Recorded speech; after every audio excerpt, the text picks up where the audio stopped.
კატოს საღამოები რადიო იმედზე.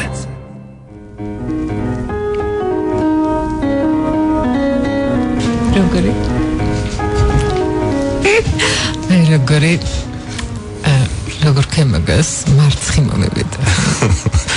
საღამოშვიდობის რადიო იმედის ეთერში გადაცემა კატოს საღამოები და ხმაურით დავიწყეთ. ხო ისეთ კაცს ელაპარაკობთ, რომ ხმაურობს და მძვინვარებს და ესე გამომევიდა, იმიტომაც მე არასაეთერო კითხვა რომ დავსვი. ამ ძალიან კარგ ბიჭს ელაპარაკებთ უილიამ ფოლკნერზე. გახდება თუ არა შენი ბიჭი კაცმა არ იცის, როცა კითხვას იწყებ, მაგრამ ნუ რომელიღაც ნაწარმოები მაინც შემოგიყვარება, მისი ისე არ გამოვა, რომ შეიძლება ერთით შეთანხმდეთ, რომ ერთი პაემანი და მეტი აღარ გვინდა, მაგრამ ისიც ისეთი დაუვიწყარი პაემანი იქნება, რომ სულ გაიხსენებ, რომ ჩემ ბიჭებს შორის და მე მივხვდები. თავიდან შეიძლება ვერ გაიგო, მაგრამ მე როდესაც ეს პაემანი დასრულდება, მე მივხვდები თუ ვისთან კონდა საქმე და რა ხდებოდა საერთოდ. და იქნებ კიდევ გაგრძელდეს. ნუ მოდი ვთქვათ კატო რომ ჩვენ რო საუბრობთ ფოლკნერზე, მას ანიშნავს რომ ჩვენ დღეიდან ფოლკნერს დავიწყებთ, იმიტომ რომ ნუ ჩვენ კოდექს აუდიოს პარკლებში სტუმრობ ხოლმე შენს გადაცემას და ჯერჯერობით კვლავ ჰენრის მოთხრობების მოსმენა შეუძლია ჩვენს რადიოსმენელს, რომელიც ეს ერთი კვირა გასტანს. მომდევნო კვირას რა იქნება, არ ვიცი, შეიძლება პატარა ტაიმაუტი ავიღოთ, რომ შემდგომში რაღაცნაირად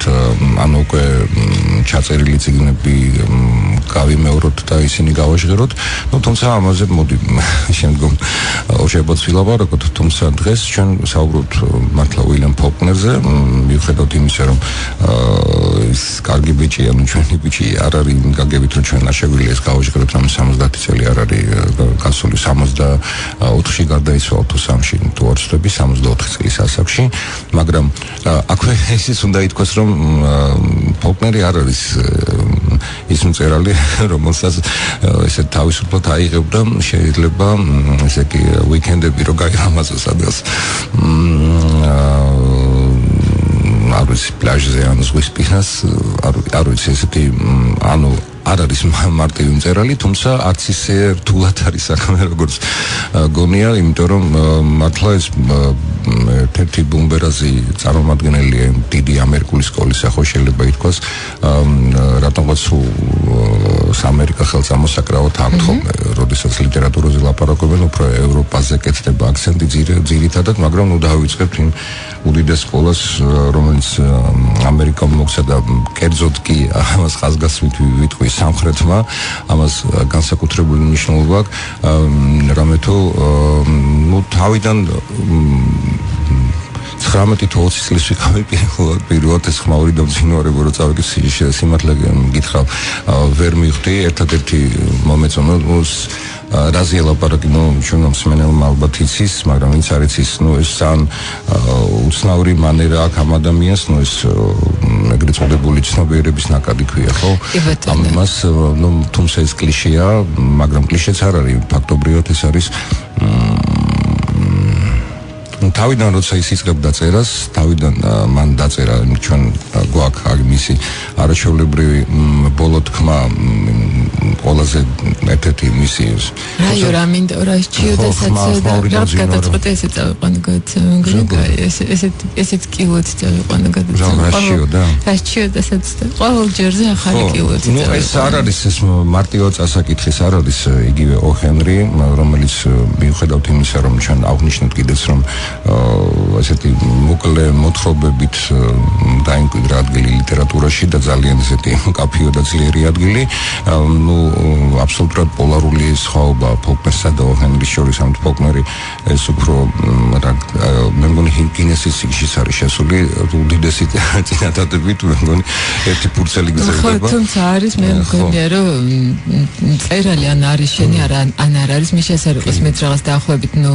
სადღაც 15-16 წლის ასაკში წავიკითხეთ, რაღაც ასაკს რო ვახსახილებ ხოლმე რაღაცა წიგნების წაკითხვის ხშირად არ სჭირას და ჩემს ბავშვობაში არ იყო სხვა თავშესაქცევი შესაბამისად ცოტა სხვა წიგნების წაკითხვა დავშეთ თომას მანის წაკითხვა 13 წლის ასაკში ძალიან ჩვეულებრივი ამბავი იყო, შეიძლება ახლა ნუ ნაკლებად წაიკითხოს ვიღაცამ ამ შეიძლება ბუდენბროკების სკელტანიანი წიგნის დრო არ კონდეს ბავშვს, ან უბრალოდ სხვა დროა და შესაბამისად არც ამაში არ არის რაღაცა ისეთი საშინელება, მაგრამ ანუ მინდა თქვა რომ მე მგონია რომ მწერალს ან ხვდები ან არ ხვდები ამ შემთხვევაში ასაკს არ აქვს მნიშვნელობა. მაშინ არ გახდა ჩემი ბიჭი ნამდვილად ხმაური და მძინვარებას ვკითხავდი ინგლისურად ვაჯლოყინებდი და ვიხმარდი ქართულ თარგმანს და მინდა ვთქვა რომ არის წინვალე თარგმანი, აი უწყინვალესი, იმიტომ რომ ეს არის ზაურკილაძის თარგმანი თუ არ ვწდები და საუნჯეში იბეჭდებოდა. საუც არა მე უკვე მქონდა ეს გამოცემული წიგნი და საოცარი იყო ის თანხwebdriver როგორ აი თვითონ ყველანაირად რამდენად ესეთი განცდა გქონდა რომ მე აღარ წამიკითხოს ფოლკნერი ქართულად ესეთი კარგი თარგმანი ესეთი წინვალი მართლა მე ვფიქრობ რომ ქართულად აღარ წამიკითხოს მაგასაც აღიარა არა ნუ კიდევ ერთხელ ჩვენ არაერთხელ ხას უსვამთ ხოლმე ქართულ თარგმნელობის სკოლა შეიძლება ესე ითქვას იმიტომ რომ არ არის ხელწამოსაკრავი და ნამდვილად და მით უმეტეს კიდევ ერთხელ როდესაც აი ახალ ავტორებს და ახალი თარჯიმნების მიერ შესრულებულ ნაწარმოებებს ვკითხულობთ ხოლმე ნუ აშკარად ეს სკოლა გრძელდებოდა იხვეწება კიდეც და რაღაცნაირად ის ახალი რეალიები რაც არის ხო ენობრივი რაღაცნაირად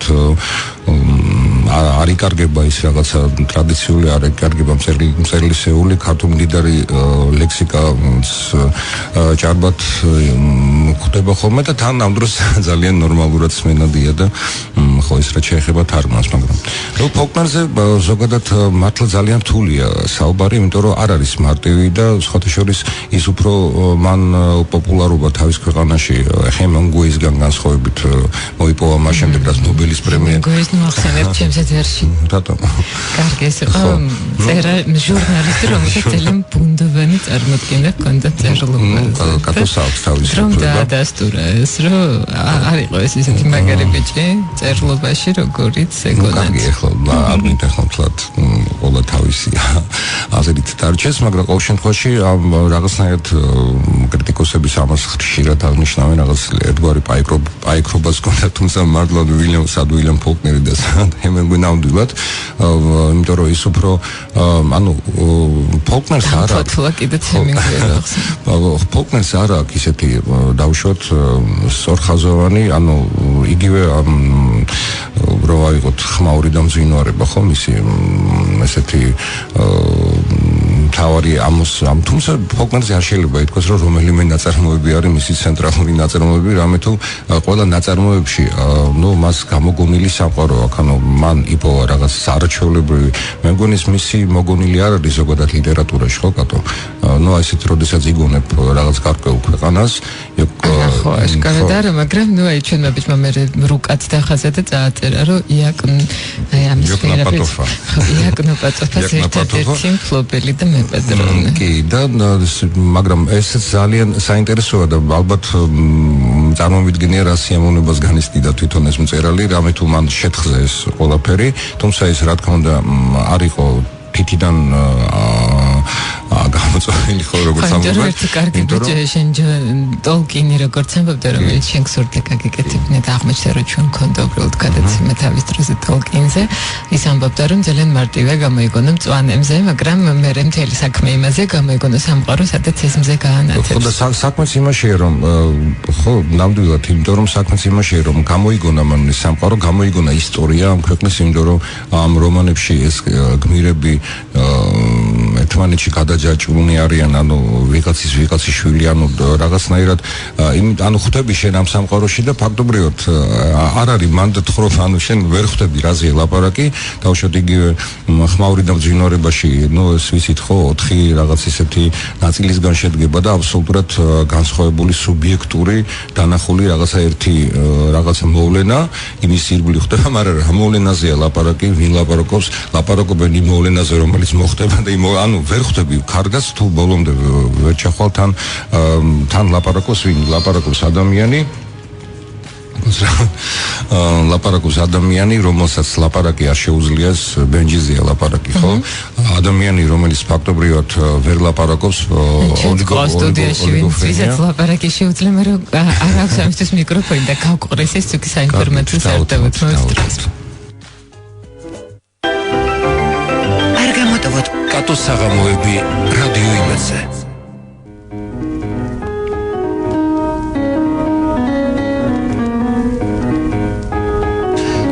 გრძელდება ჩვენი გადაცემა. ხმაური გქონდა მანამდე, ახლა მძვინვარება გქონდა და ამიტომაც არის მოდა ჩვენი ხმა ჯერჯერობით, ამიტომ მიბუშით მუსიკა. ესე ვაგრძელებთ საუბარს უილიამ ფოლკნერის შესახებ, თუმცა ამ ბიჭზე არ შეიძლება თქვა, რომ მხოლოდ ხმაური და მძვინვარებით ვერ შემოვიფარკლებით. აგვისტოს ნათელიც დაგადგეს და სული რომ ამომდიოდა ჩემო აბესალომ. ჯარისკაცი რო ჯილდოვდებოდა და კინგლები რო დაფრინავდნენ და ვარდი მის როუზისათვის. და ნუ ჯარისკაცი ჯილდო და კინგლა იყო პირველი მისი ნაწარმოების ხათაშურის ჩვენ გვაქვს მისი მეორეჯერ თქვი უკვე რომ ფოლკნერის ბოლო თქმა ხმაურისა და მძვინვარებისთვის და იქ სწორედ ის აღნიშნავს ამ რომ თავიდან როდესაც დაწერა ჯარისკაცი ჯილდო და კინგლა მიხვდა რომ თულმე შესაძლებელია ფულის შეუნამწერლობით ნუ გამოიცა ეს ნუ გაყიდვითაც კი გაიყიდა რამე თუ ჯერჯერობით იქ ყველაფერი ცხადი იყო და გასაგები ხდებოდა შემდეგ როდესაც მან დაიწყო მის ერთ-ერთი ესეთი საინტერესო რომანი სარტორისი რომელიც რომელსაც სხვა სახელიც აქვს თუ არ ვცდები დროშები მტვერში ხო და ეს ეს ქართულად თარგმნილი და საზეჭილაძის თარგმანია და თუ არ ვცდები თანავტორი წყავს მარტო ბატონი ჭილაძე დამახსოვრდა წუხარ. ხო, ნუ ძალიან კარგია თუ არის ეს თარგმნილი და იმას ვამბობდი რომ აი როდესაც აი ამ სარტორის წერდა რომელიც უკვე ფაქტობრივად უკვე იგრძნობა რომ სხვა ანუ თვითონ თუ აპირებდა გაყიდვისთვის აპირებდა ამას მაგრამ როდესაც მისი რა ქვია ადამიანს რომელიც გეხმარება ციგნები რო გაყიდო გამომცემელი ხო არა გამომცემელი რომელიც ბეჭდავს ანუ ის მისი მენეჯერი ხო რომელიც გამომცემელსა და ავტორს შევშვალია ის მაგას კითხველი ქვია არა უბრალოდ ის მიტანა ნუ არანაირად არ გაიყიდა ვისთანაც არ მივიდა გამომცემელმა პირველ ორი ფურცელს რო გადახედეს და საქმეც იმაშია რომ სწორედ ფოლკნერი ამისგან გათავისუფლდა, როდესაც სარტორიუსი დაწერა და მიხვდა რომ აღარ ღირს ციგნის წერა იმისთვის რომ ეს გამოვიცეს და რომ ამით ფულის შოუნისთვის არ უნდა დაიწეროს და მაშინ აიღო და დაწერა ხმაური და მძვინვარება და ანუ მთლიანად იყო თავისუფალი. აქაც ამბობს ის რომ მე აბსოლუტურად გავთავისუფლდი ყველაფერზე, რაც აქამდე ქონდა წაკითხული, ანუ ეს არის ხოლმე მომენტი ადამიანის ცხოვრებაში, როცა მწიფდება და სრულიად გათავისუფლდა ყოველგვარი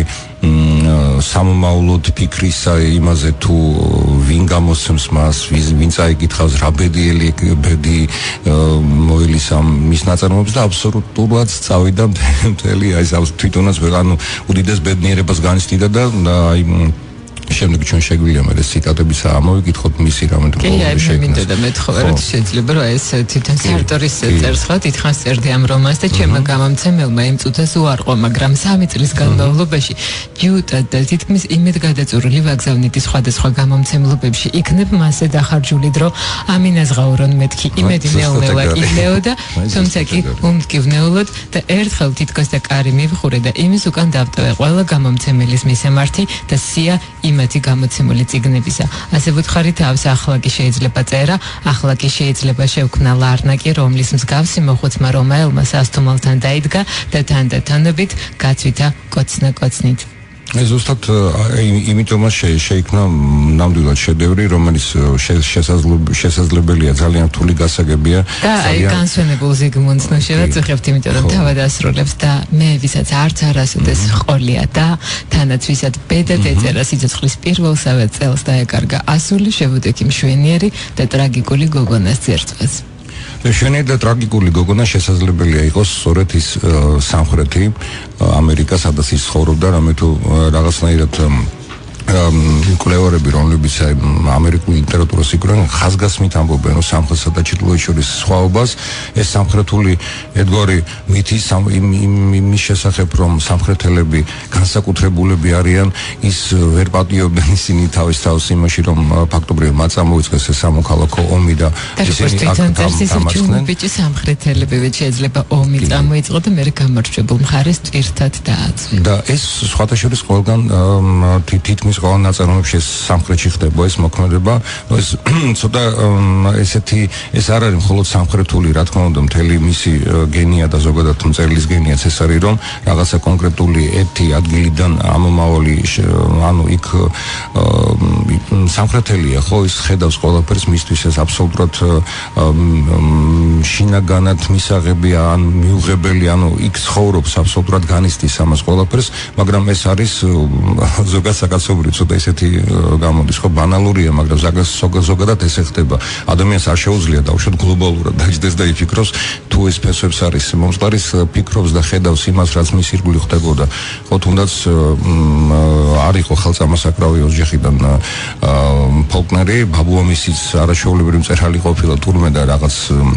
ეტაპზე ზოგადად ამერიკული ლიტერატურის საფუძვლების ჩამოყალიბებაშიც კი ძალიან დიდი როლი აქვს. მე არ ვიცნობ ნამდვილად, მაგრამ ყოველ შემთხვევაში ისიც უნდა აღინიშნოს კატო, რომ უილიამ ფოლკნერს ბევრი დღევანდელი როგორ ამბობენ ხოლმე როგორი პროფესორები არის ასოცირებული აკადემიკოსები და პროფესორებისგან განსხვავებით საშუალო განათლებაც კი არ ქონდა სრული, მაგრამ იმიტომ არ ქონდა განათლებელი იყო უბრალოდ ისე დატრიალდა ეს ყველაფერი მის ირგვლივ, რომ არ ქონდა პირველი მსოფლიო ომი დაიწყო, უნდა და იქ წასვლა და არ მიიღეს, თუმცა სხვადასხვა მის ბიოგრაფიებში და მის ინტერვიუებში მაგას ეთყობა ჩვევია, როგორც ყველა სამხრეთის გაზვიადება ხან ამბობს რომ შიც ვიყავი, მაგრამ ეს ეპატიება რა. ცოტა ვისკისკენაც ქონდა, მე თვითონაც ხდიდა არაჩვეულებრივი ვისკის, როგორც ამბობენ და მისი იქ სადაც ის ცხოვრობდა იქ სხვათა შორის მის სახელობის ვისკის კი არის გამოსული, მაგრამ ამაზე აქ ამ სამხრეთის თემა მისთვის არის ძალიან მტკივნეული და აი ეს ზოგადად სამხრეთის თემა ყველა სამხრეთ ამერიკას კი გულისხმობ იმ შტატებს, ანუ იანკებსა და სამხრეთელებს, რომლებსაც პრეტენზია აქვს არისტოკრატიაზე, პრეტენზია აქვს იმაზე, რომ მათ შეინარჩუნეს ღირსება, რომ მათ ის პურიტანული ის რაც ჰქონდათ ღირებული, რაც კი არის ამერიკაში, მათ გააჩნიათ და ჩრდილოეთელებს შემოიტანეს იანკებმა მოიტანეს ფული, იანკებმა მოიტანეს აბსოლუტურად სულ სხვა ღირებულება, მაგრამ მთავარი ის არის, რომ ეს სიმართლე არ არის, ეს არის ის მითი, რომელთაც ჩვენ ცხოვრობთ ქართველები, ხო, რაღაც შევქნით მითს და იმ მითიდან აღარ გამოვდივართ და ფაქტობრივად ის მითი მე ხელს გიშლის, რომ განვითარდეთ. ან თუნდაც ის ნახოთ რა არის კარგი, რა არის ცუდი და ესეთი მომენტი, ანუ ესეთი თვითშაღრმავება დაიწყო უკვე ფოლკნერმა იმ სარტორიუსის და ხმაური დამძვინვარებით, ანუ დაიწყო ფოლკნერი ფაქტიურად, ანუ ის თავს როგორც კი მოიხსნა ეს რაღაცნაირად ეს რა ქვია, გათავისუფლდა ყველაფრისაგან, აბსოლუტურად აი ესეთი ნაკადი წამოვიდა მისი ცნობიერებისა, თვით შემეცნებისა, შეიძლება ესე ითქვას, ეს ხმავაღლა ახლა სპეციალურად მე ხავს ზივარ და ჩავდა. არა, უბრალოდ რაც ჰქონდა თავში, აბსოლუტურად ის ხედავდა თავის გმირებს. აბსოლუტურად თქვით ხომ, რომ მან შექმნა ეს სამყარო, სადაც ვითარდება ყველა მისი რომანის და მოთხრობის მთელი ასპარეზი არის ეს სამყარო, რომელსაც აქვს თავის დედაქალაქი, რომელსაც აქვს თავისი ისტორია, რომელსაც ყავს თავისი მერი, რომელსაც აქვს თავისი წარსული და ყველაფერი ეს გმირები ერთმანეთში არიან გადახლართული და თვითონ წერის მანერა და თვითონ ეს მისი ერთგვარი პოეტური თუ ეს მწერლური ხრიკები, რომ ხრიკები ცუდად თქვი, მაგრამ ეს მწერლური ხო, თუმცა ხო, მაგრამ ეს არ არის რაღაცნაირად ვიღაცის მიბაძვით გაკეთებული, არამედ ეს უბრალოდ წამოვიდა და ანუ ეს ხმაურის სადამძვინვარებაში, ხომ ვიცით, ეს არის 4 აბსოლუტურად განსხვავებული პირის მიერ ერთი და იგივე თემა იქ და მე რატოღაც გქონია ყოველს ტრაგიკული პერსონაჟი აქ არის მაინც ჯეისონი. რა ვიცი, ჯეისონი ხო, ამ დროს ყველაზე არასიმპათიური, მაგრამ ყველაზე ტრაგიკული პერსონაჟია ჯეისონი. იმიტომ რომ ის არის ჯეისონი და ამით არის უკვე ტრაგიკული და ეკაც ჩანს რომ რაღაცა იწვევს იმას რომ ის ჯეისონი ხდება ნაკლებ ყურადღებას აქცევენ თავის დროზე არაფრად არ აკეთებენ. ანუ ეს განწილული ტრაგიზმი თითქმის ყველა გმირს აქვს რა ფაქტობრივად. ანუ განწილულები არიან ისე როგორც ამერიკა იყო ანუ რაღაც ეს მითია ხო სამხრეთული, მაგრამ მართლაც ეგრეა რა. სარტორიშიც ის მთავარი მოქმედიც ისე არის არეული რომელ დროს იწყება სათავდება ანუ ერთი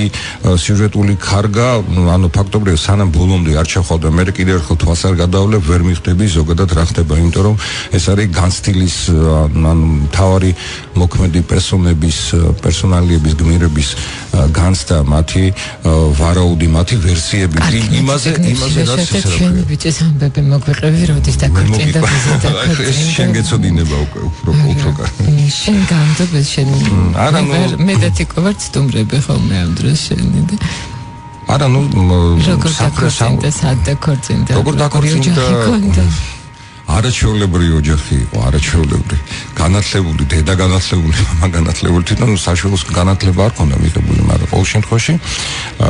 ოქსფორდში ცხოვრობდა ბატონო სხვას დავირო დაავნებოთ და ნუ მართლაც აი მისი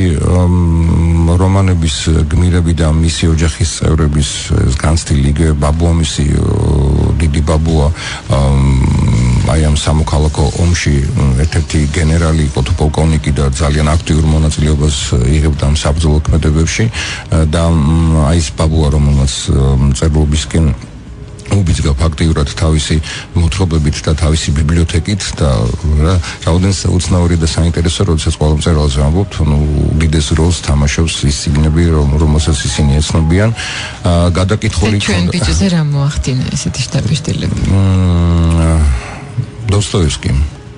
თუმცა რაღაცნაირად თავის სერის მანერით უფრო დასტაევსკის არ ამბობდა თუმცა ხო დოსტოევსკი ნუ ზოგადად ეს რაც უნდა ვილაპარაკოთ ეს რუსული ლიტერატურის გავლენა ხო აი ამ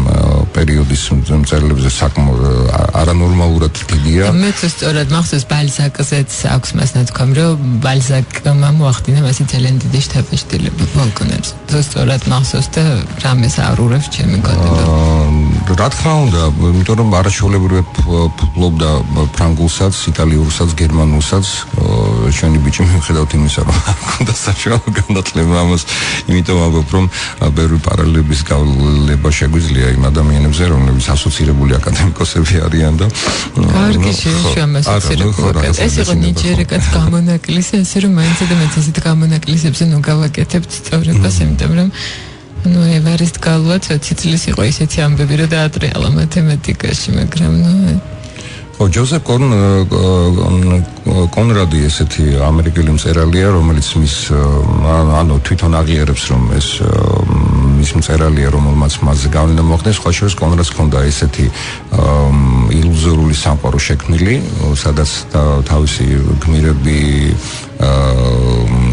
ცხოვრობდნენ და აბსოლუტურად ნუ ეს კიდევ ერთხელ ამბობ რომ ეს არ არის ფოლკნერს არ აქვს ვიღაცის მიერ გადმოღებული იგივე ეს რომ დაუბრუნდათ ხმაურსა და მძინვარებას ის 4-ვე ნაწილში ხო თუ შევადარებ ერთ-ერთი შეიძლება შევადაროთ დოსტოევსკის ერთი საერთოდ არ ვიცი რა შეიძლება შევადაროთ ის ბენჯის მომენტი არის საერთოდ უცნაური ადამიანი რომელიც ოლიგოფრენია ხო თუ რაღაც ისეთი მომენტია ანუ ადამიანი რომელიც მხოლოდ ცხოვრობს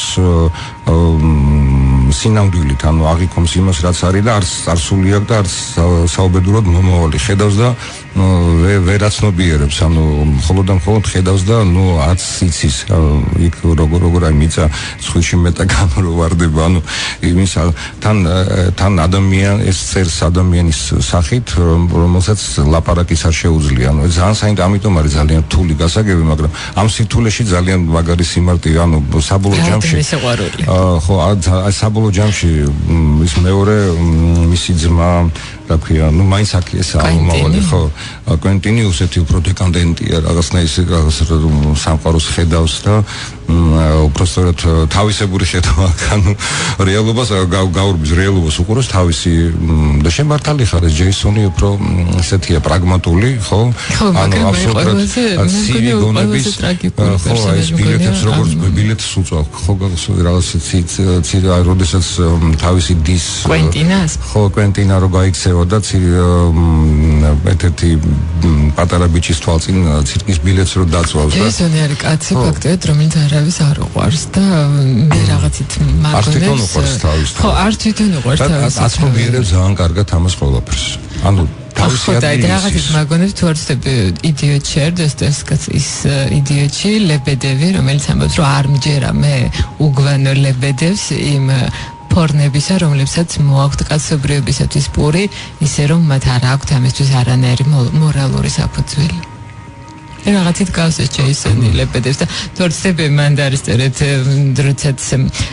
თუ სწორად მახსოვს ლებედევს ეუბნება თავისი მიშკინი, რომ თქვენ არ ხართ გარეწარი, თქვენ ხართ ერთი ჩვეულებრივი ადამიანი, როგორ ეწყინება ეს უფრო ეწყინება ლებედევს, ვიდრე მისთვის ეთქვა ვინმეს, რომ ხო აი იმიტომ რომ თუ კი რაღაცა გამორჩეული არ არის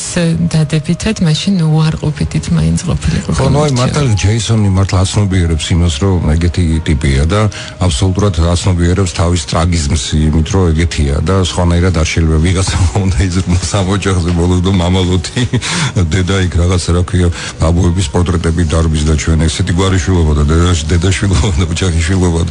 ესე რა ქვია, ერთი ძმა გადარეული და საერთოდ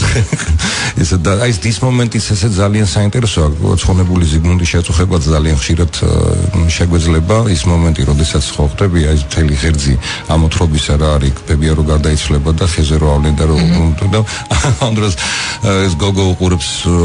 ბების გარდაცვალებისთან დაკავშირებულ პერიპეტიებს, რომელიც ფანჯერაში ჩანს და ამ დროს მისი ძმები და ის ზანგი უყურებენ გოგოს საცვალს. ხო, მაგრამ აი ძალიან უნდა გინდოდეს რომ ზიგმუნდი შეაწუხოთ რამდენიმე ხნის წინ ერთი ფილმი ვნახე ძალიან სულელური, მაგრამ სულელურ ფილმებიც არის კარგი ხუმრობები, იქ ერთი პერსონაჟი ამბობს, რომ ფროიდი იმიტომ ვერ გაიგეს, რომ ცუდად არის თარგმნილია და ეს პრობლემაც არის ალბათ. და თვითონ ჩვენი ბიჭი მიუხედავად აი იმისა, რომ ესეთი მაგარი ბიჭი იყო, ძალიან დიდხანს არ აფასებდნენ, მას ოჯახის რჩენაც უჭირდა, იმიტომ რომ მარტო კრიტიკოსებში იყო ცნობილი და მიღებული და ნუ მკითხველი თვლიდა, რომ რთული წასაკითხი იყო. კიდევ შემდეგ იმიტომ გადავიდა მე შემდეგ ჰოლივუდში საცხოვრებლად, იმიტომ რომ სცენარების წერა ჯეისონი იყო და ნუ ბოგარტი და ესეთი იმ პერიოდის რეჟისორები სკვარები სამწუხაროდ არ ვიცი, მაგრამ ჰოლივუდში საკმაოდ ესეთი მიღებული კაცი იყო, ბოჰემა და ესეთი ცხოვრება არ ქონდა, მაგრამ ზომიერად ზვავდა სხვათა შორის და ესეთი სამხრეთელი იყო, მიუხედავად იმისა, რომ ძალიან ინტელექტუალური ადამიანი, გამორჩევა ჩვენ ჰენდიზეც ლაპარაკობ ნიუ-იორკში ჩავიდა და სპეციალური ტეხასური აქცენტით რომ ეთქობა ეს მაგათ აქვს იანკების იმათ ეთქობა თავისებური მომენტი და ყოველთვის აი თავის სამხრეთელობას ყოველთვის ხავს უსვამდა, თუმცა იგივე ყველა მის რომანში აი სწორედ ეს სამხრეთული მითის რღვევის ტრაგიზმია ნაჩვენები ეს, მაგრამ ეს არ არის ხო მარტო სამხრეთული, ზოგადად არის, ანუ არ უნდა დარჩე და არ უნდა უყო, ყველა იქმნის რაღაც თავის სამყაროს და ამ სამყაროდან გამოსვლა ძალიან რთულია. იგივე ჯეისონმა დაინახა ხო რაღაც თავისი ადგილი და მიუხედავად იმისა, რომ ესეთი არასასიამოვნო და საზიზღარია, მაგრამ ამის აბსოლუტურად აცნობიერებდა და ამ საზიზღარ ჯეისონშიც არის რაღაც და ამას ბოლო სცენა ადასტურებს, როდესაც ისინი მიდიანში ბენჯი და ჯეისონი მიდიანში და ყველაფერი ისე არის, როგორც ბენჯის უნდა იყოს, ყველაფერი მხარეს არის, რომელ მხარეს უნდა იყოს. ძეგლი იყო, რომელიღაცა კონფედერაციის ჯარისკაცის ძეგლი იყო და ანუ მარცხნიდან გაუხვია მსახურმა და ამან ატეხა ეს ყველაფერი და ისევ ჯეისონის წყალობით. ხო, ნუ შეიძლება ითქვას, კი ბატონო ჯეისონმა არის და ოჯახის სკანდალს აურს ხმაურს, მაგრამ მე მგონია, რომ მაინც აქ გამოჩვევის ის, რომ ეს ჩვენი ჯეისონი არ არის ესეთი ცუდი ბიჭიც და ჩვენი კარგი ბიჭი უილიამ ფოლკნერი სანამ ნობელის პრემიის ლაურეატი არ გახდა, აი როგორც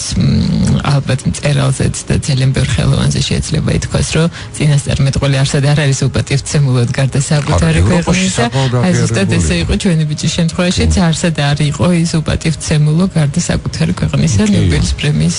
მინიჭება. ხო, ნობელის პრემია რომ მიანიჭეს, მხოლოდ მერე შეხედეს უკვე ამერიკაში ნორმალურად, იმიტომ რომ მერე უკვე კი ბატონო ესე ნობელიანტი ჰოლივუდშიც რომ ყავდეს და სცენარი რო დაგვიწეროს, რა უჭირს? მე ვინ მიწერს სცენარს, ნობელიანტი მიწერს სცენარს, დარწმუნებული ვარ, აი ამანაც იმოქმედა შემდგომ მისი მაგრამ ამანაც გამოიყენა ხო რატომაც სიყვარულის ისტორია ძალიან საინტერესო იქონდა მას, ანუ მას ესტელი უყვარდა ერთი გოგო, რომელიც ესტელსაც მოწონდა და შემდგომ ეს გოგო გათხოვდა. მოხდა ესე, გათხოვდა ეს გოგო და პირველი მსოფლიო ომი დაწყებულია და მანაც გადაწყვიტა რომ ჯარში წასულიყო, მაგრამ არ მიიღეს უკვე თქვი, მაგრამ ხშირად ამბობდა რომ მაინც თვითმფრინავებსაც მართავდა კარგად თვითონ, სხვადასხვა მის რომანებში ბევრი გმირი, აი თუ გავიხსენებ სარტორისის თავარი მოქმედი ერთ-ერთი აღარც მახსოვს სახელი, ის ანუ ის თავს ფაქტობრივად იღუპავს იმით, რომ რომელიღაც აეროპლანზე დაჯდება, რომელიც აბსოლუტურად გაუმართავია, კუდი არა აქვს, ფრთები არ უარგა და მაინც დაჯდება და იღუპება საბოლოო ჯამში, მაგრამ ამაშიც არის გარკვეული, მაგრამ ამას იმიტომ კი არ ამბობს, რომ აი ამით გამოხატა მან ამერიკული ცხოვრების ტრაგიზმი და ასე შემდეგ. არა, უბრალოდ ეს ჩვეულებრივად მოაზროვნე მწერალია, რომელიც განიცდის ამ ყველაფერს და რომელიც გაცდა ვიწრო რაღაც სამხრეთულ ამერიკას და იმიტომაც გახდა უილიამ ფოლკნერი და იმიტომაც არის ესეთი უდიდესი და ბომბერაზი და მართლაც საოცარი. სიყვარულის ისტორიას ეს ესტელი ხო გათხოვდა, მაგრამ ხო და გათხოვდა, ეს წავიდა ჯარში, მაგრამ საბოლოო ჯამში მან არავინ არ მოიყვანა და დაებუდა სანამ გამოთხოვდებოდა ეს ესტელი და მოიყვანა ეს ქალი, გაუჩნდათ ქალიშვილი და ცხოვრობდნენ ოქსფორდში, ანუ შემდგომ თუ არ ცები ოქსფორდში ახლა რაც არის მოგეხსენებათ ხო და ოქსფორდში რაც არის მათ უბოძა უნივერსიტეტს თავისი სახლი დაუტოვა, თუმცა არ იყო ჯერ ისეთი პოპულარული, ამერიკა ნობელი პრემიები ჯერ არ ქონდა მინიჭებული, მაგრამ ეს რამდენ რამეს წყვეტს ხოლმე ეს რა ქვია ეს პრემიები და მეც არ მომწონს ესეთი მომენტი, მაგრამ თავისებურად მოქმედებს ისი, როდესაც არიცნობ ავტორს და ის ნობელიანტია ხო ღირს ამის საკითხვა. და ხოლმე ქართულ ვარიანტში ნაწარმოებდით, აი რაუბნელი ხარ რა გეკითხებიან და ნუ რა კი ჩვენთან არ არის ხამაინც და მაინც იელი და ესე ვერიტყვი რომ იელი და ამთავრ უნივერსიტეტებს შორის რა კი არ არის ესეთი განსხვავება, მე ძალიან კარგად მახსოვს ერთ-ერთ ესეთ გასაუბრების მაგვარზე, ნუ უნივერსიტეტი წერია, ნუ სახელმწიფო უნივერსიტეტი ხო, ივანი ჯავახიშვილის და მე იყო ის კითხვა რომ მოსკოვაში ვსწავლობდი და ნუ მივხვდი რომ ძალიან სასაცილო იყო ეს კითხვა და თვითონაც ძალიან სასაცილო იყო იმ წუთას ჩემ თვალში ამ კითხვის დამსმელი, მაგრამ ნუ მან ჩათვალა რომ ეს იყო ის ყველაზე კრიტიკული კითხვა, ეს გასცემდა პასუხს იმაზე, როგორი გოგო ვიყავი მე. ხო, ნუ ცოტა რთულია და ზოგადად ფოლკნერზე ლაპარაკი ხო, რომელიც კრიტიკოსი მე ვარ და მაგრამ ყოველ შემთხვევაში ძალიან სასიამოვნოა ამ კაცზე რომ ლაპარაკობთ, ამ მართლა ძალიან დიდ ადამიანზე, ძალიან კარგ ბიჭზე და ეხლა მე მგონი განიშნებენ რომ დროა დავესრულოთ ამ საერთო საუბარი. არ გამოტოვოთ კატოს საღამოები რადიო იმედზე. გრძელდება ჩვენი გადაცემა და ჩვენ ვაგრძელებთ საუბარს აი ძალიან კარგი ბიჭის უილიამ ფოლკნერის შესახებ და რას დამატებთ კიდევ ზემოთ აღნიშნულ? არა, ნუ უბრალოდ კიდევ ერთხელ შევახსენე ჩვენს რადიოსმენელს, რომ ჩვენ არ საუბრობთ ფოლკნერზე, იმიტომ რომ მისი წიგნი გაჟღერდება ჩვენს ეთერში, უბრალოდ ჩვენ საუბრობთ მასზე, იმიტომ რომ სხვანაირად არ შეიძლება და თქვით კიდეც რომ ეს არის ცოტათი არ არის მარტივად გასაგები, ძალიან ჭკვიანია ბევრისთვის შეიძლება ზერმედა, თუმცა როდესაც ჩაორმავდები მაგრამ ეს არ არის ესეთი რა ქვია პოზა, ეს არ არის მხოლოდ გარეგნული იმისთვის რომ დავუშვათ ძალიან მაგარი ვარ და ჩემი გაგება ძალიან რთულია და თუ მაგარი ხარ გაიგე, ეს არა უბრალოდ როგორც იყო ისეთი არ იყო რთული პიროვნება ცხოვრებაში ზოგადად, სამხრეთელი იყო ყველაფრით, იანკები მაინც და მაინც არ უყვარდა, თუმცა კიდევ ერთხელ ვამბობთ რომ აი ის მითი რომ არსებობს სამხრეთული მითი ის რომანებში ეს რღვევა მიდის და ანუ ერთ-ერთმა კრიტიკოსმა ლამაზადაც კითხვა პატრიარქალური შიზოფრენია. ხო ფაქტიურად ეს პატრიარქალური შიზოფრენის გამოვლენა, იმიტომ რომ აი ანუ არ დანახვა იმისა, რაც არის რეალობაში და ცხოვრება მხოლოდ ილუზიებში, რომელიც შენ შექმნილი, შენმა წინაპრებმა შექმნეს, ეს არასოდეს სიკეთეს არ მოიტანს და ფაქტობრივად ყოველთვის იქნები აი მისი რომანის თავი გმირებივით, ესეთი გარდაუვალი ტრაგიზმი მუდმივად გექნება თან. ანუ თუ ვერ დაინახავ იმას და თუ ვერ მიხვდები საერთოდ რა უნდა აკეთო და თუ არ გაიზარდე და თუ ნაბიჯი არ გადადგიწინ, რა უნდა ლაპარაკო. ხო, და აი აქ არის არჩეულებრივი ციტატა, რომელიც ამოკითხვაც ნამდვილად ღირს რასაც თავად ამბობს. მე ამაგიჩვენს ესე გამრჯის ამისთვის, აღარ დამბრუნებია და მოყოლებული. ხო, აღარ დამბრუნებია, იზრდებოდა დასთა დაწერილი ქაღალდებისა, წარმატებით ვითარდებოდა მიმდინარეობა ამბისა. უგულოდ არ ვიწყებდი მე ყოველ დილას მუშაობას, მაგრამ ისევ არ მოველოდი იმ სიხარულს ერთადერთი რომა, რაც სიამოვნებად გადააქცევდა ჩემთვის მწერლის შრომას და მხოლოდ წიგნის დამთავრების ხანს მივხვდი, ვეღარ განვიცდი აც იმ გრძნობას, რადგან კვლავ ყოველი სიტყვის დაწერამდე ვიცოდი თუ რას იქნებდნენ ჩემი პერსონაჟები, რადგან ვფიქრობდი და შემეძლო კიდევაც საარჩევანი გამეკეთებინა იმათ შესაძლო მოქმედებათა შორის, შემეძლო ამეწონ დამეწონა და შოლებინა ჯეიმსისეული, კონრადისეული და ბალზაკისეული საზომი, კი ბატონო, ბალზაკის გამოჩნდა. მე მივხვდი ძალზე ბევრი წამიკითხავს მიმიღწევია იმ სტადიისათვის, რომელიც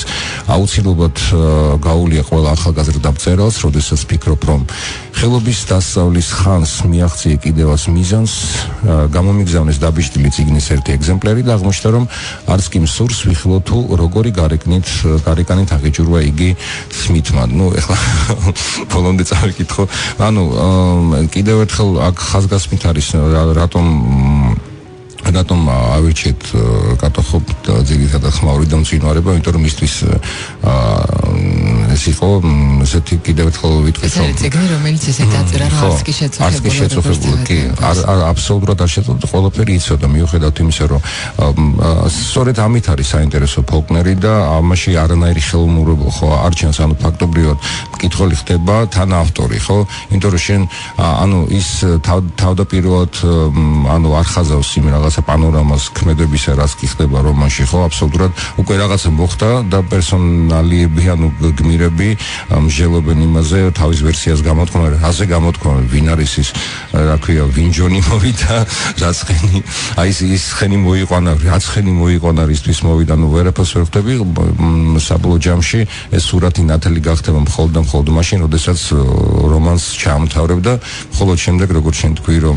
მიხვდები რა კაი ბიჭთან გქონია საქმე და როგორი საინტერესო და მე ხდება მთლიანად შეკვრა სურათისა, მე ხდება მთლიანად სიუჟეტური კარგა გასაგები, მაგრამ ფაქტობრივად შენ მონაწილეობ ამაში და ფაქტობრივად შენი ფანტაზია ირთვება, შენი ემოცია ირთვება, შეიძლება ესე ითქვას, ხო? ის რაც შენი ბაგაჟიც ხო, რაც გაკან, რაც არა გაკ. ყოველ შემთხვევაში აბსოლუტურად ის სიამოვნება ხო, რაც აი ჩვენ დღეს გადაცემისლებობაში მისი ეს ბოლო თქმა ციგნისა სულ ეს ციტირებას ვახდენთ მისი ამ ბოლო თქმისა და ფაქტობრივად ის სიამოვნება რაც მან აი ამ წერის დროს მიიღო ფაქტობრივად შენს განიცდი და ვფიქრობ რომ ეს ნამდვილად ღირს იმისთვის რომ თუნდაც ეს სიამოვნება იმისთვის რომ წაიკითხო ფოლკლორი ხო თუმცა ბიჭი არ ხდება არც ამაზე არ ინერვიულობ მე სხვადასხვა როცა ჩემი ბიჭი არ იყო და ვიღაც ძალიან ტაქტიანად მითხრა რომ ხო მაინც სხვა აზროვნება ჭირდება მის გაგებაზე თუმცა როცა ეს მითხრეს მაშინ უკვე დოსტოევსკისთან დამეგობრებული ვიყავით ან დოსტოევსკი წავიკითხე ძალიან სასაცილო პერიოდში შუა საუკუნეების ფილოსოფიას რომ მეცადინებდი მე ყველაზე კარგი დასვენება იყო დოსტოევსკის ძმები კარამაზოვის კითხვა და ესე შენიშნეს თუ კი და ნამდვილად არ არის ახლა ჩვენთან ნუ ჩემს ახალგაზრდობაში იყო ხოლმე რაც უფრო რთული და გაუგებარი იყო მწერალი მისით აპელირების ქულების დაგროვება ძალიან მოდაში იყო ფოლკლორის და აბესოლო ჩემი საყვარელი წიგნია გასაგებია მაგრამ აბესოლომდე ეთერ შეეშლებოდა მაგრამ ყოველ შემთხვევაში ეს კიდევ ერთხელ ამბობ რომ ეს არ არის პოზირება მისი ეს არ არის რაღაცა რთულია გეთანხმებით, მაგრამ ამასობაში ძალიან დიდი სიამოვნება ელის ადამიანს, რომელიც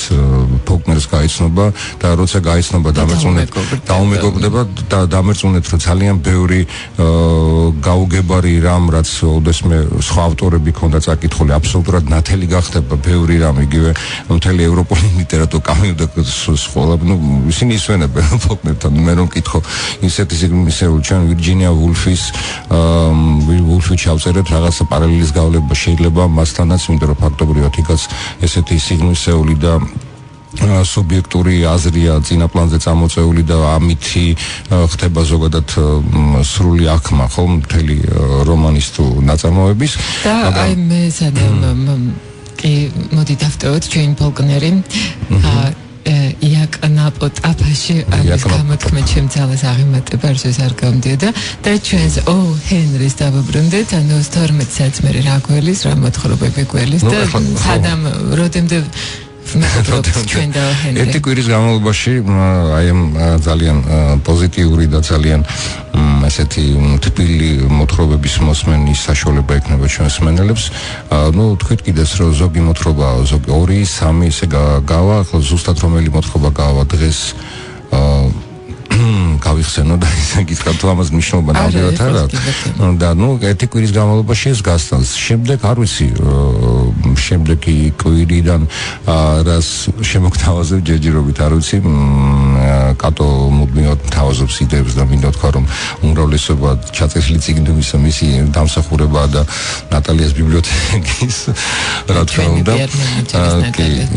კი და ისე რომ ალბათ იქნება იდეა თუმცა მე ვფიქრობ რომ რაღაცნაირად იმისთვის რომ არ იყოს ჩვენ ხო წერთ ამას ფაქტობრივად დღეს ვწერთ და ხო უშუალოდ ანუ მე არ მაქვს ეს დაგროვებული ანუ ეს ხდება პარალელურად სხვა საქმიანობისა შეიძლება გავიმეოროთ შეიძლება არ გავიმეოროთ და შეიძლება ახალი მე მაგალითად მე მომწონა შენი იდეა მარკ ტვენის ადამის დღიური ხო რატომაც არა შესაძლებელია იმიტომ რომ ტომ სოიერი გეკლბერი ფინი ისე ამერიკას ძალიან ესე იგი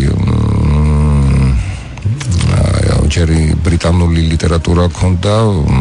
ბრემ სტოკერი და ასე შემდეგ მე სტივენ კინგზე ვისაუბრეთ ჰენრი და დღეს უკვე კიდევ ერთი ამერიკელი თუმცა კიდევ ერთხელ მინდა ვთქვა რომ მართლა ძალიან საინტერესო ფენომენია ეს ამერიკული ლიტერატურა დამეთანხმები კატო ხადია მაგათ ერთი პრობლემა აქვს რომ ის ხელახეები არ უდგათ და მე ნახე რაღაც ფილმის ხო ჯესიკაც ესე ბრიტანელი ქალი წაკბენს ამერიკელ ქალს რომ თქვენ რომ სკამზე ზიხართ ეს სკამი უფრო დიდი ისტორიის ქონე ვიდრე თქვენი ქვეყანა მაგრამ მაგრამ საქმეს ის არის რომ ეს უფრო რაღაცნაირად უფრო როგორ თქვა უფრო თავისუფლები არიან აზრის გამოხატვაში იმიტომ კი არა რა შინაგანი რაღაც სენსი კი არა აი კონსერვატიზმი რომელიც ვირჯინია ვულსაც კი ახასიათებს მიუხედავად მისი ესე გახსნილობისა რაღაც შინაგანი აი ბოლომდე არ არის რაღაცნაირად ეს ბრიტანული მომენტი მოქმედებს ამ დროს ფოლკნერთან ეს ყველაფერი მოხსნილია იმიტომ რომ თავისთავად ესეა კი დაუშვათ სამხრეთელები არისტოკრატების თავისი თემა სამხრეთული მომენტი ხო რა თქმა უნდა მუდმივად ჩანს ეს მის ნაწარმოებში და მისგან თავის დაღწევაც ჩანს ამ რომანებში მაგრამ აქ იმდენი თავისუფლებაა რაც შეიძლება ითქვას ესეთი ტრადიციონალისტ და ესეთი კომპლექსების სავსე ბრიტანელებს მაპატია ამ სიტყვაზე არ აქვს თუმცა რა თქმა უნდა არანაირად არ ზღუდა მე არანაირად არ ვაყენებ შეურაცხყოფას რაზეა ლაპარაკი უბრალოდ მე იმის თქმა მინდა რომ რაღაცნაირად აი როდესაც ამ პროექტზე მუშაობთ თუნდაც წერწიგნებს ავწერთ ხო ან ვიხსენებთ ყოველთვის ახალი აღმოჩენებიც ხდება და ფოლკნერი მართლა ესეთი მწერალია მაინც ფოლკნერზე ლაპარაკობ და დავასრულოთ ფაქტობრივად მუდმივი ახალი აღმოჩენა იმიტომ რომ კიდევ ერთხელ ამბობ რომ შენ მასთან ერთად მონაწილეობ მასთან ერთად ანუ მასთან ერთად ფიქრობ და ფაქტობრივად ანუ ისე არის ეს გმირების ხასიათი ანუ ფაქტობრივად შენ წერე ესე გამოდის და ერთვება შენი ფანტაზიაც რაც აუცილებელია და რაც არანაირად არ ცვლის ეკრანიზაციას არაერთხელ გითხოვს და აქაც ვიტყვი თუმცა მე ვფიქრობ მის სიცოცხლეში მოხდა ეკრანიზაცია ამ ფილმისა თუ არ ვსწრები იულ ბრინერი თამაშობს ერთ-ერთ როლს მახსოვს არა ეკრანიზაციებს ვუყურეთ არა ეკრანიზაციებს და კი წიგნებს თუ საკითხით არა მოსმენითაც მაგრამ თუმცა კიდევ ერთხელ აღარ ვიტყვით იმას რომ მოსმენა საკითხული წიგნის სუნი თუ არ იგზენი და ფუსლები არ დაიჭერე რა თქმა უნდა ამაშიც არის ხო ამაზე არის ლაპარაკი ბატალური სცენები რომლებიც აი გნებავთ ყველაზე ესეთი ბატალური სცენების მეტი რა არის ტროაში ხო რომელიც ფილმად გადაღებული ეს არის ერთი სისხლიანი ჩეხვა ერთურთის ჩეხვა და როდესაც ამას კითხულობ მე თუმეტეს როცა ეს არის კარგი თარგმანი და მე თუმეტეს აი ეს ბოლო წინვალე თარგმანი ლევან ბერძენიშვილისა პროზა თარგმნული გაპროზაებული არის უწინვალესი თარგმანი ნამდვილად შეგვიძლია ხო შევწეროთ პრინციპში მაგრამ ნამდვილად შეგვიძლია და გამოცემულობასთან რამდენად შეგვიძლია ამის მოგვარება მაგრამ ეს არის წინვალე თარგმანი და ბატალური სცენები სადუნდა უნდა წაიკითხო და არა ნახო ხო და ნამდვილად აი თიკო მოგვიწყოს ჩვენ ბატალიებს თუ არ დავასრულეთ